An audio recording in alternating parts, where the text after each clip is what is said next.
our guest speaker, who is also the Teacher of the Year for 1990. We are fortunate to have her at Walton High School because she previously practiced law in Florida until her husband was transferred here. She states her reason for being in the classroom. I want to prove to young people that learning can be fun, even exciting. More importantly, I want to challenge each young mind to think, to grow, to explore the infinite, and to realize his or her own potential. Please welcome Carolyn Water.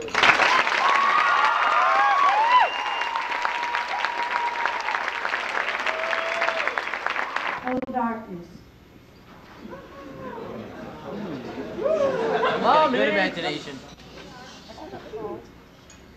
I want you to imagine that you are an unborn child in the womb waiting to be born.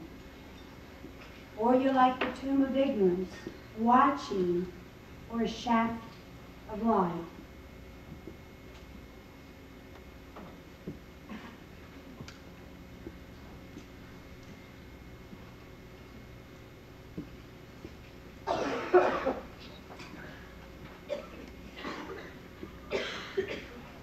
Shakespeare started a play, Henry V, by invoking the muse.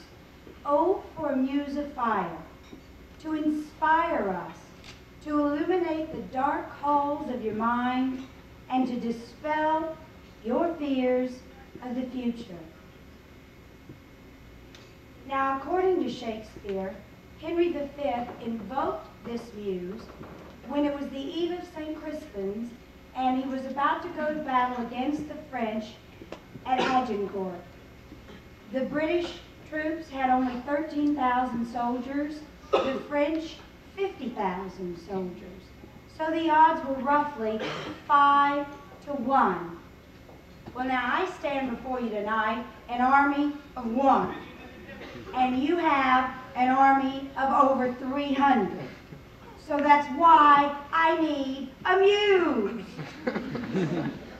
Actually, I need a lot. Could you make that a Bud Light?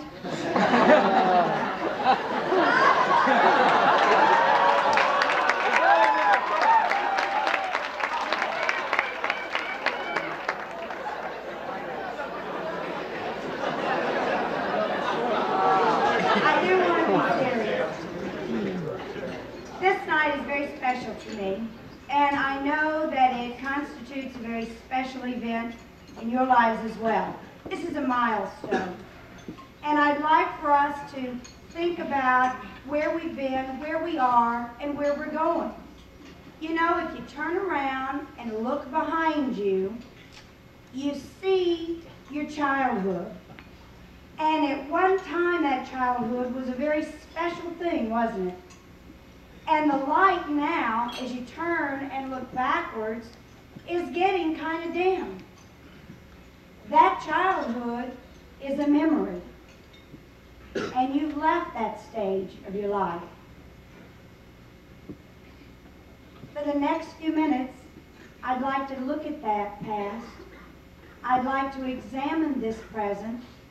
And I'd like to prognosticate about the future. Don't you love these vocab words? I told you I'd sneak them in. Yesterday, all my troubles seemed so far away. Now I need a place to hide away. Oh, I believe in yesterday. Now that was a song that was very popular when I was in high school. And it was by the Beatles. And I think that it sort of captures the essence of what I want to say.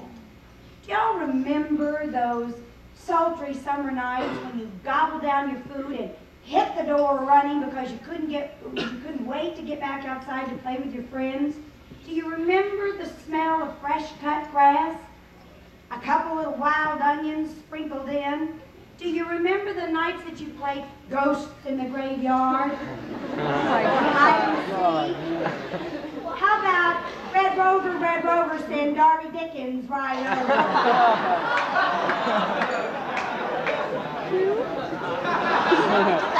I can see Daryl Ramus doing the thing that I bet a lot of you little boys did when you were that age. My daddy's bigger than your daddy, huh?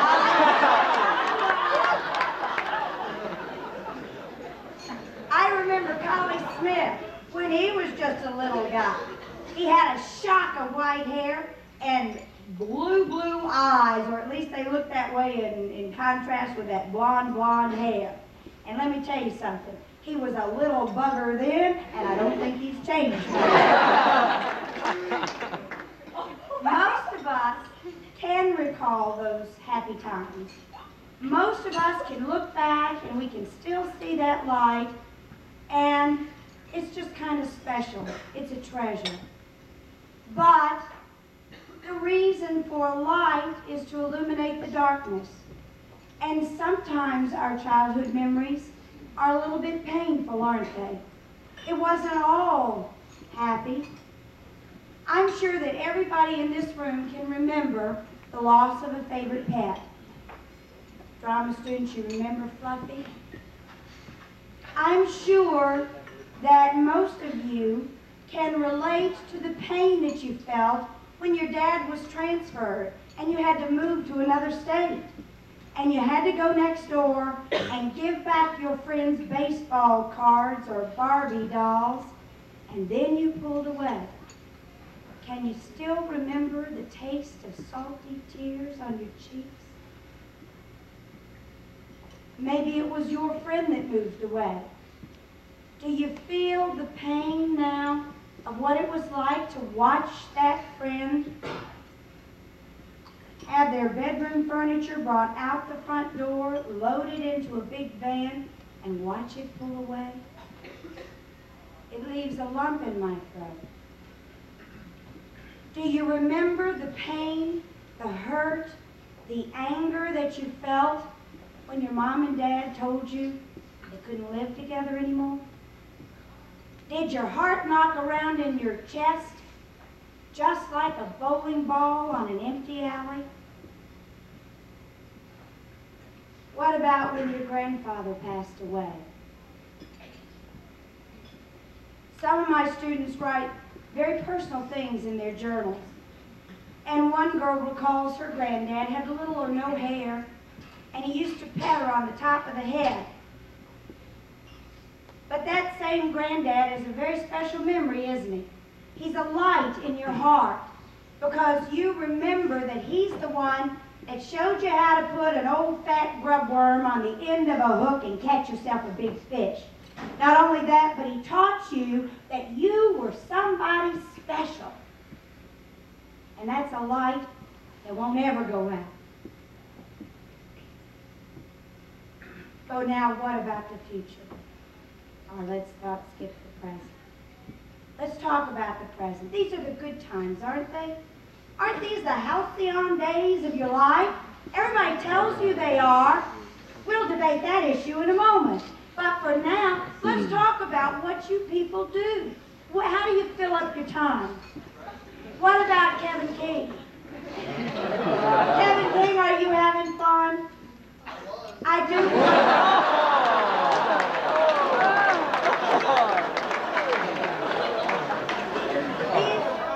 He's an awesome tennis player. He's been a stalwart on the team for all 4 years.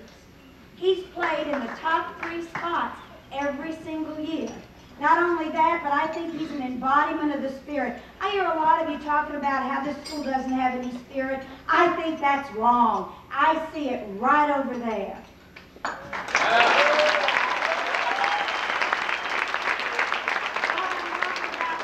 got to tip my hat to Julie Tootle.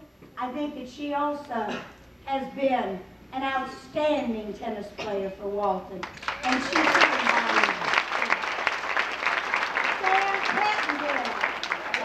Yeah, Sam always is having fun. He had so much fun in Mrs. Barra's class, he was known to do break dancing on her.